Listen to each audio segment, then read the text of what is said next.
خۆشەویستی خوا صلی الله عليه وسلم فەرمووی یەکێت لەو شتانەی کە ئینسان لە دوای مردنی کە کردەوەکانی قەتع دەبێ و کۆتایی پێدێ سوود و قازانجی پێدەگەێنێ ئەو وەلەد صالح يدعو له.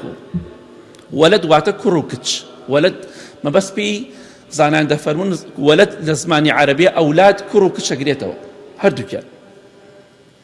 ئەگەر کەسێک مناڵێکی ساڵح و چاکی هەبێ کوڕ بێ یا کچ دوعای خێر بۆ دایک و باوکیان بکەن. ئەمە بۆ مردوو دەڕوات.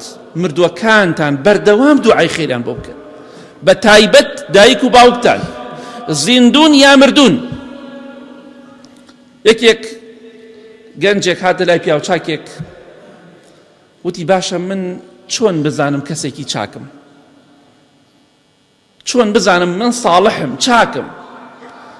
فەرمووی ئەگەر هەموو ڕۆژێک هەموو نوێژێک دوعای خێرت بۆ دایک و باوکت کرد ئەوە تۆ چاکی، تۆ کەسێکی ساڵح و چاکی. ئەو وەلەدین صالحین، مناڵێکی چاک کوڕ بێ یا کچ دوعای خێر بۆ دایک و باوکی بکات. کەواتە ئەگەر تۆ هەموو ڕۆژێک دوعای خێر و بۆ دایک و باوکت نەکرد خۆت بە کەسێکی چاک مەزانە. هەر تەنها ئەوەندە بڵێ ربی غفیر لی وەلیوالیدەیە، خوایە لە خۆم و دایک و باوکم خۆش بێ. لە سەجدەدا لە دوای تەواوبوونی تەحیات و پێش سەلامدانەوە لە هەموو کاتەکانی ترا بڵێ خوایە لە خۆم و دایک و باوکم خۆش بە. ئەگەر وات کرد هەموو کاتێک ئینسانی بەوەفا ئەبێ هەموو نوێژێک دوعای خێر بە دایک و باوکی خۆی بکات. ربی غفیر لی وەلیوالیدەیە. ئەوان زۆر ڕەنجیان بە ئێمەوە بینیوە بێگومان، ئەوان زۆر بە ئێمە هیلاک بوون. ئێمە کاتێک کە باوکین و خێزانەکانمان دایکە لە وەزعەکە تێگەین. ئەزانین دایک و باوکایەتی یعنی چی؟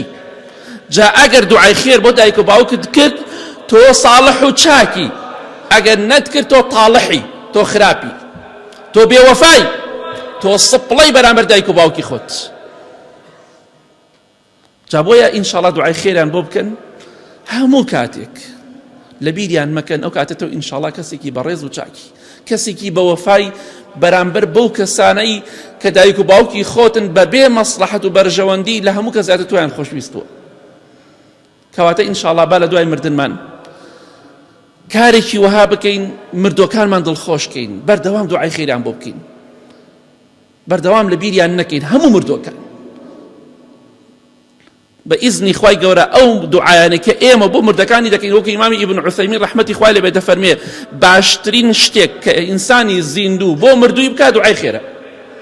دوعای خێریان بۆ بکەین بەردەوام. بەخوای گەورە ئەوان ئێستا لەناو گۆڕدا چاوەڕێی دوعای خێری ئێمە، پێویستیان بە دوعای خێری ئێمەیە. ئێمەش بابی وەفا نەبین، بابی ڕەحم نەبین، دوعای خێریان بۆ بکەین بۆ مردوەکانی تریشمان بە هەمان شێوە. لە بیریان نەکەین، بەڵکو ئینشاڵڵا مناڵەکانیشمان ئێمە لەبیر نەکەن.